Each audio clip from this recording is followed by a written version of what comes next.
Jeff, good to see you, my friend.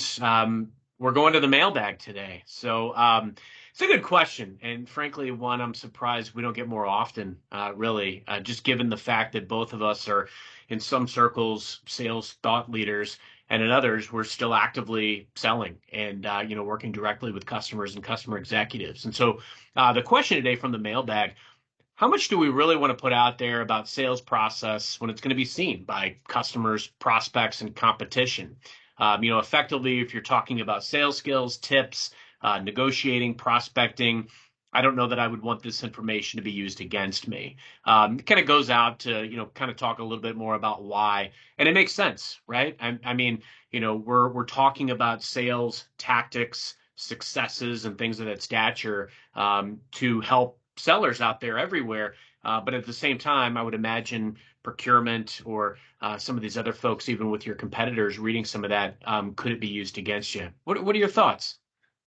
Yeah, great question. When I received it, it made me think a little bit, and I would say, in a way, and I do like the question, but there's a part of me that says the question itself, I think, assumes that sales is like a dirty word, and it's like, hey, you're going out here, you might be sharing these like nefarious things that you're trying to do, and you don't want people to know about it. And so I think fundamentally there's even a flaw in the question, because we're all selling something, right? Like, just because you have sales in your title doesn't mean you're any different than anyone else. And really, I would say sometimes bothers me when people feel otherwise about that. Even my customers, I sell to banks, right? They're selling capital to consumers, right? I mean, they're no different than me.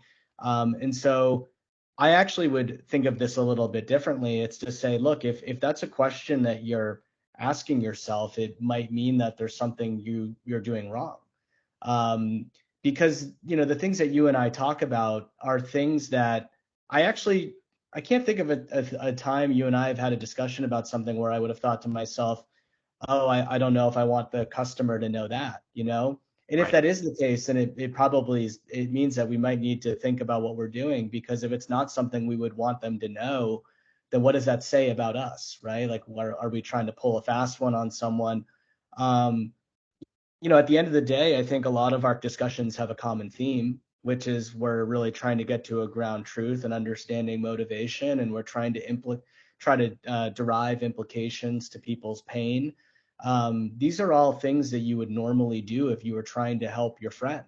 If your friend came to you for advice and said, "Hey, Carson, I need your help with something. I need a recommendation." You wouldn't just give a recommendation. You'd probably ask them certain questions. You'd want to understand what's going to work for them. And I think as long as you're treating the customer like you would a friend or a family member, with a genuine interest in helping them, the quote unquote tips and tricks you use along the way should be well intended. They should be things that you would be happy for them to know that you're doing. You would, almost in a way, want them to know that that's what you're doing. And so to me, I never really blink about, when I saw the question, I didn't really feel like it was a gotcha or anything like that. I felt, quite comfortable with it. I think it's a good check for yourself. It's like, would I feel comfortable sharing publicly whatever tactic or thing that I'm using? If the answer is no, then maybe you shouldn't be doing it, right? So that's my 2 cents. It's a pretty straightforward answer. I'd love to hear your thoughts on it. What do you think about this? Yeah, look, I think there's a few different ways that you can look at this. I look at everything from an abundance mindset perspective. You and I are resources.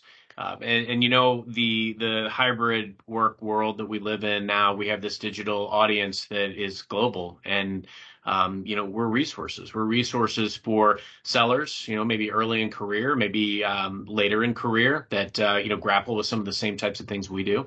We're also resources to our customers. Obviously we get paid to support and serve that audience. And don't get me wrong, I know that my audiences are different, very different from one another, and one may not appreciate what the other does, and vice versa, and that's okay. I think it's an interesting conundrum to have. It's honestly a good problem to have as well, because I welcome the opportunity to learn from both camps. I work with healthcare executives today, and I am a staunch advocate for them. I do everything that I can. I mean, we've talked before on this, in this forum about how much of our selling sometimes is internal selling, knowing what resources are out there and being an advocate for our customers to the point that we're doing everything we can to seek the best pricing, seek the best resources, seek the best investments, et cetera. I would certainly hope that my customers would want me selling for them on their behalf. I'm also always looking for ways to connect and orchestrate. Broker new dialogue, broker new partnerships. And so, I use the exact same tactics and tools and tricks that we talk about in those efforts. We talk a lot on this show too about the importance of seeking to serve, but also understanding what looks like a win to your target audience. And I think if you show up looking to provide wins, you're going to ultimately win by default. And that's okay. It's okay to go out and look for mutually beneficial partnerships.